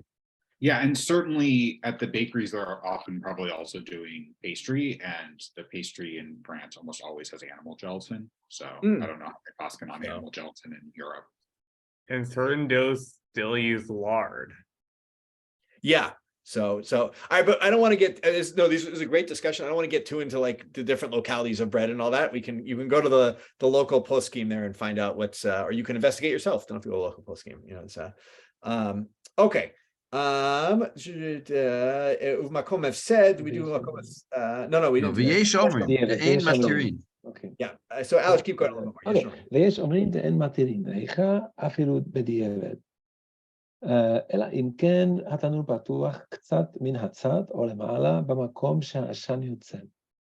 So there are those who say that recha is not mutar, even bediavad it's not mutar. The only case when it's mutar is when the oven is opened a bit on the side or above. At the place where the smoke like comes out, so right, okay, exactly.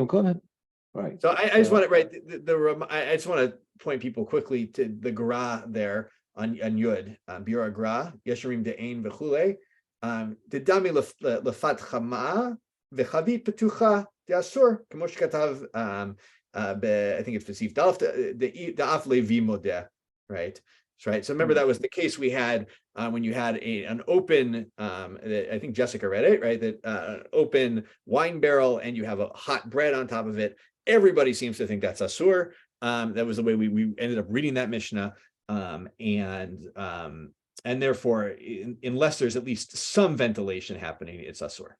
So, okay, keep going in the Mechaber.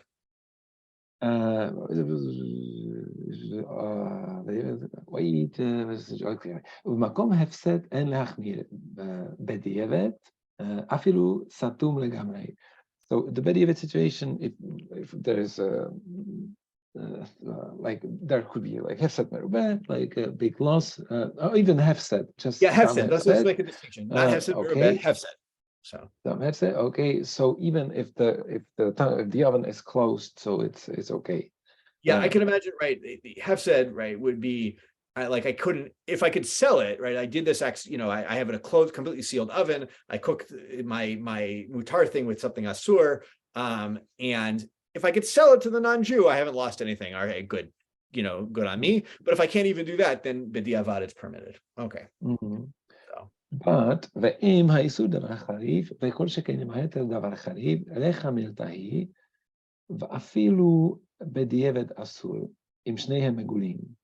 So if it's spicy, like in either of them, so then we say that recha is the milta, the recha.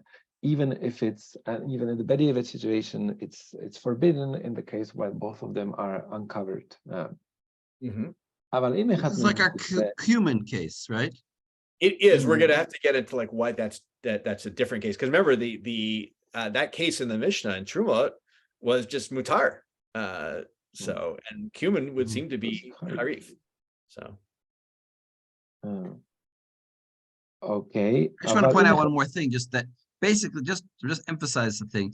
We're posketing that recha is lav milta, and actually here is the only place where he's saying it is a milta, only by devar charif.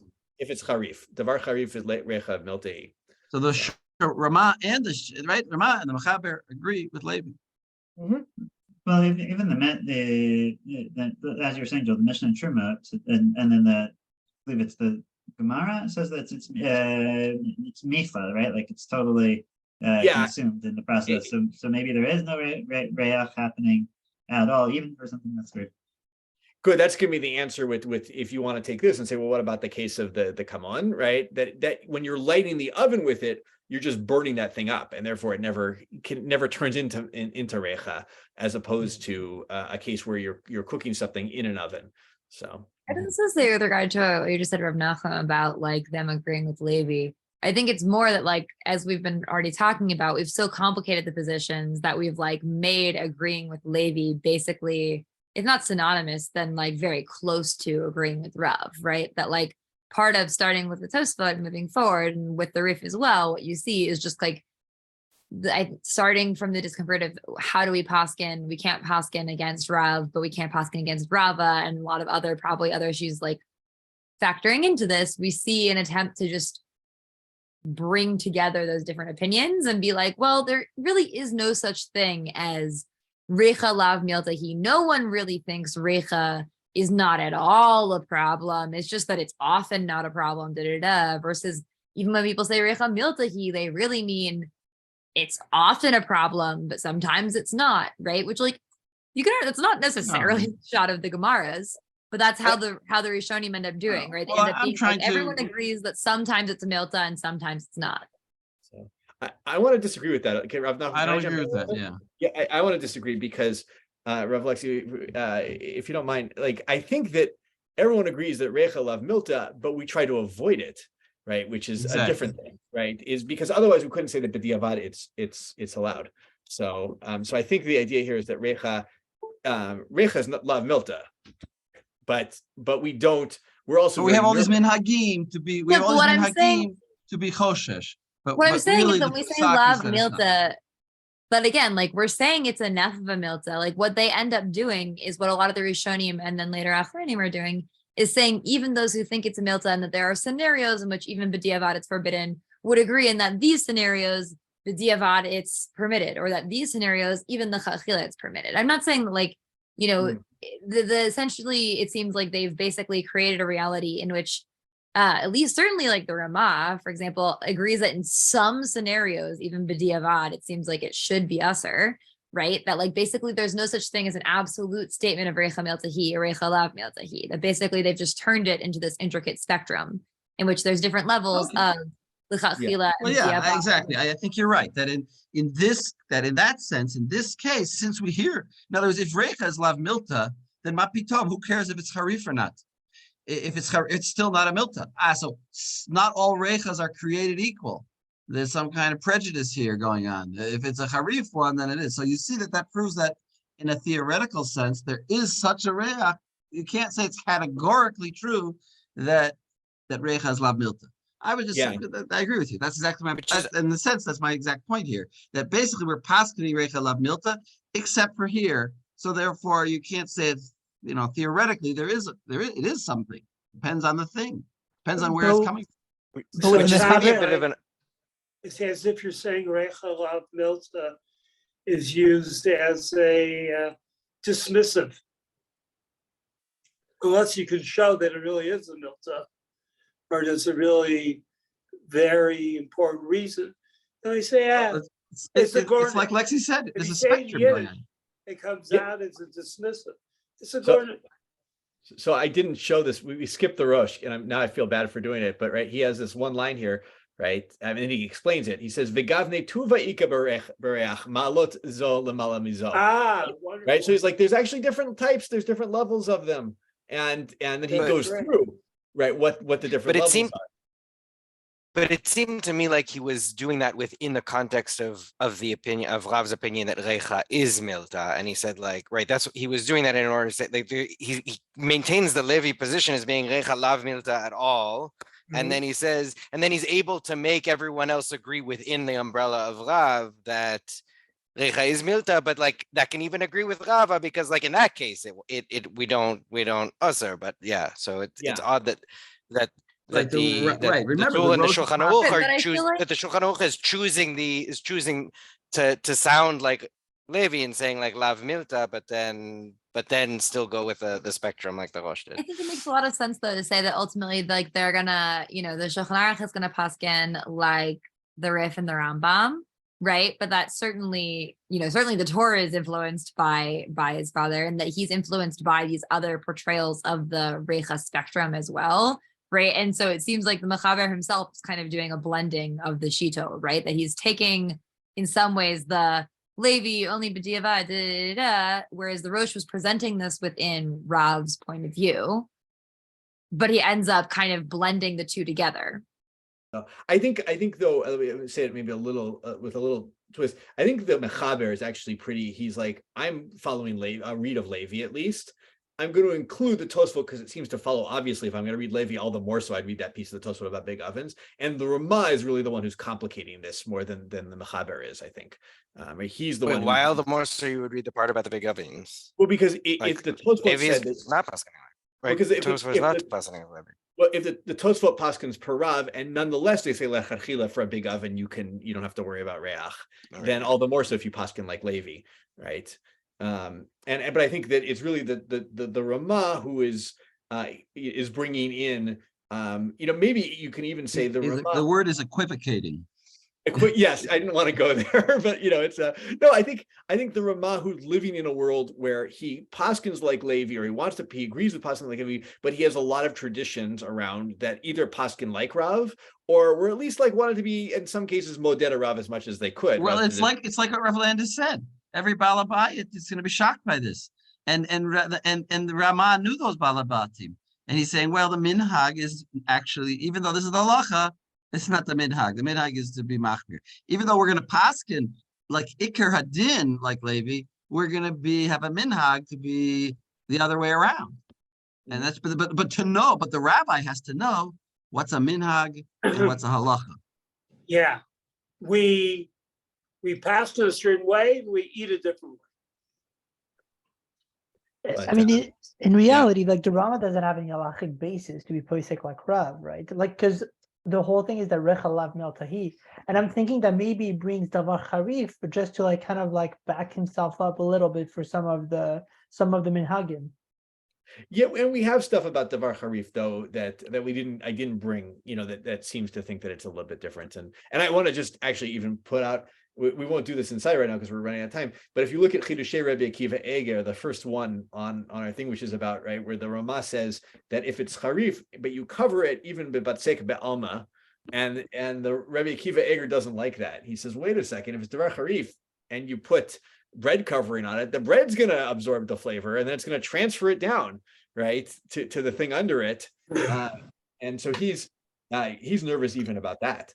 But good. I want to push on a little bit, just because I really want to see the end of this Ramah, if nothing else. Maybe I'm going to pick up a little bit and read. So we're at the imafu otsalu isur veheter tachat machavat achat migulim. Right. So you have an isur veheter, and there's, you can imagine, the way I was thinking about it kind of is our modern stovetops often have like a covering over them, not over the things themselves, but, something that's on top of two pots or whatever, where the vent fan often is. Asur afilu b'diavad, right? Vehu adin imafu b'chai gavne pat im basar asur lochlo b'chalav, right? So he says that's asur, that can be, one can be osir, the other even b'diavad. So that's, there it is a real thing. And if you cook bread with meat, in a case where they both have like something on top of them, like a pan on top over them, not covering them, but over them, covering them, but not like on one of the things directly, then that could make it a meat bread, and therefore you can't eat it with chalav. Aval bezeh achar zeh ein lachush, but one after the other, there's no worry. Elim ken hizia machavat mishnehem, except when it actually has like sweat, so like dripping down, condensation from both of them. De'az asur afilu bezeh achar zeh im hayu shnehem megulim, right? If they're both uncovered under this one sheet of metal, then it's asur. All right. Dahavi kechisui shel gederat, as if you're covering both of them with the same kisui, right? At that point, and that would be problematic. Kede'el siman tzadi gimel. Okay, that's an important thing just to know, and it does come into the reality of the ways we cook sometimes in terms of covering. You maybe even could go as far as saying some of our ovens have, there's a covering on them in a way that maybe is similar. I don't know, depending on how high you put stuff up. So I just want to point out where this is the question of zeya. Yes, because there is a concept of Irecha lav milta, but zeya is milta. So that's what he's saying here. And that's an important distinction. In the poskim, they talk about, Rav Moshe talks about zeya as being a problem. And you see it here also. So, right, this might be a case of, you have a lot of steam coming out of one pot and, going into another, right, where they're right next to each other, could really be problematic. So, Yeshu, I'm just going to continue a little bit in the Ramah. Yeshrim dechol makom derminan recha milta ve'oser b'diavad. Hainu davka deleka shishim mina heter negada isor. Right. So of course, right. Well, we can see why this is actually a chiddush here, right? Or at least it's not obvious. That we say we're recha milta. Of course, right. You can have 60-1 against it. So if you had 60, I have if I'm roasting, a really big harif thing, let's say, and I have a really tiny isur in there that's with 60-1 against it, obviously the recha is not going to be enough to infect it. All right, but right. Aval b'diika shishim mina heter afilu bechol mashabat tanur mevateli isur. This is the interesting, important thing here, I think. Right, if I have a bunch of heterim in that oven, even if I'm saying recha milta, and it's some case like that, and they can all marshal together to become 60 against 1 to that one isur that might be in that oven. Right, so it's not, even though they're separate things, right, they can combine in order to cancel out the reach of that isur. Right, that's a big statement there, I think, from the Ramah. He's only talking about bar harif. No, I was just saying, I was using that as a case where we definitely say recha milta. Yeah, so I understand, but maybe you're right. Maybe that is the only place, because he already told us that b'diavad recha is lav milta. He's telling us again. Yeah. So I imagine that would also be the case for Zeya, though, right? That would also because if you had Zeya, if one thing no, we're talking about Reyes, right? Why would you apply? Why are you applying this to Zeya? You're right. He says Recha Milta. Yeah, so it can't apply to Zeya. So yeah, so maybe it's only Harif. Harifut is the only case that he thinks that. Yeah. He says for the Tzarech Hefsed Yesh and Hod King. So, but that's b'diavad. It is b'diavad, yeah. So if you had, I think the only case I can think of, maybe someone else will think of. So I see Ruben has a hand up, right? Oh, I have a possibility. Let's start. Yeah, in other words, you can only. Let's say it's Erev Shabbos, and you only have 10 minutes left to cook this thing. Otherwise, it's going to get thrown away. We said that the minhag is l'chatchila. You can't do it. This is l'chatchila. I want to do it, so you shouldn't do it. But this is the tzorech hefsed. It's for the needs of something, to prevent the hefsed. I can go ahead and do this. L'chatchila, I think. But that's l'chatchila is considered b'diavad. B'diavad, yeah. That's what I was about to say, right? Like this is definition. that is in fact the definition of what b'diavad is, right? There are constraining circumstances, right? You're stuck. Yeah, I mean, that's different. No, that's hefsed. That's hefsed. It's not. Yeah, no, but the evidence that you already did it. It's a different term. But It's not a No, Tuesday it's not. night. It's not just you already did it, right? Like we also call it b'diavad when like that's the only baker who sells, right? It's not b'diavad isn't purely like this act has like has Right. occurred. It has to do with like whatever. We have so many as we have a spectrum of Reicha Milta. We see in various places Well, these different he had to spectrums mix- of like It's not the ideal situation. Yeah. Yeah, it's Well, not. aren't you kind of talking about the idea of like including Sha'at Dechak as part of B'diavad, like a subset of it, as opposed to solely its own separate thing? Well, I mean, we do have statements, Shat Dechak Diavad Dame, right? Okay. Ruvek Diavad Dame. So it could be, you know, this, I would say this Ramah is actually probably a really good source of what sometimes can be and can be included as in the B'diavad situation. So It's also a very good source for a Pilpul share, Isaac. Get the 3 to 4 terms, you define them. yeah. There you go.